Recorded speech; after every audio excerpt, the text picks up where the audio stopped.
What I've learned is that I have to be strategic with nap times. So my toddler has just gone down for a nap, and that means that I have an opportunity to get some things done. My infant, my 3-month-old, is also sleeping. So the first thing that I'm going to do is I'm going to pour myself some decaf coffee and then put away these stuffed animals that I brought down from my toddler's room.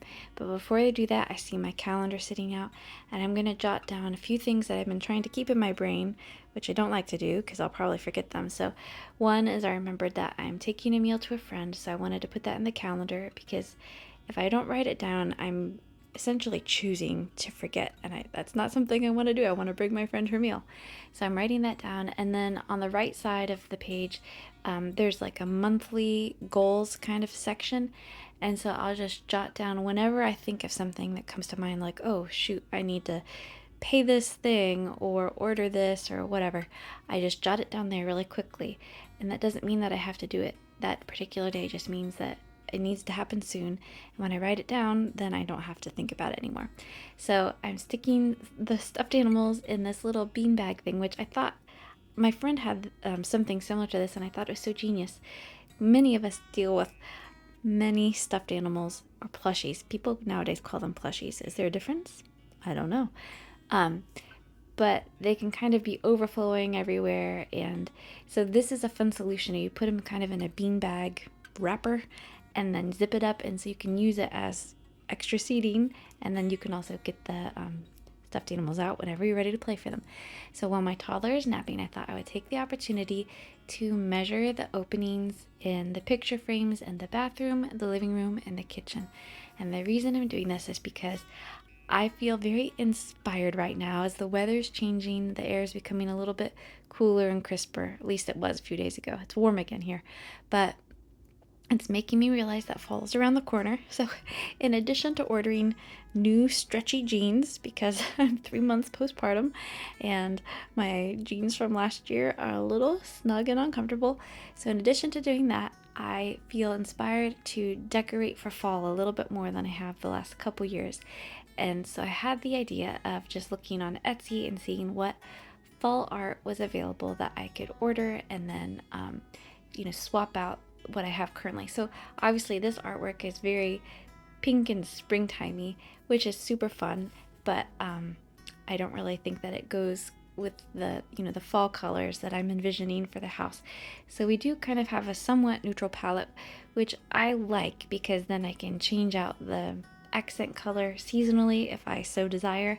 And so anyways, I only got a few minutes into it, but I wrote down the measurements, and then our little baby woke up, and we kind of follow very loosely the whole order of baby wakes up, then you feed the baby, then you play with the baby and let them kind of just observe everything, and then you try to lay them down again, drowsy but awake, and we're working on that more.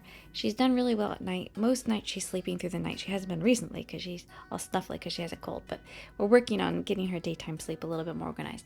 But anyways, I thought that I could still, while I was nursing her, work on my fall decorating project. So I got on Etsy and I started searching and searching and searching for art that I thought could have fall colors. So this painting right here of the sky and the clouds and some birds, it has a little bit of blue, a little bit of white, and a little bit of gold. And I thought that would be pretty for that really big picture frame that I showed you that had the pink flower art in it.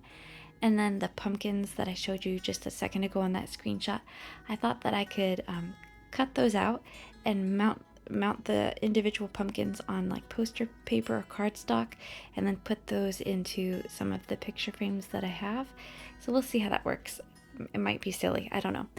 But the baby nursed back to sleep, so I laid her down, and then I came back down and was going to work on maybe doing some tidying up, but then my son asked for some help with his math. He's learning long division, and I remember those days of learning long division and how at the beginning it was kind of frustrating and mysterious, but once you get it down, it's kind of fun. So anyways, we started working on that for a few minutes, and then I heard my toddler shouting, and lo and behold, she either fell asleep for like 5 minutes or she just never fell asleep at all. But it was really about an hour that she was up there, so I didn't want her to fall asleep this late in the afternoon.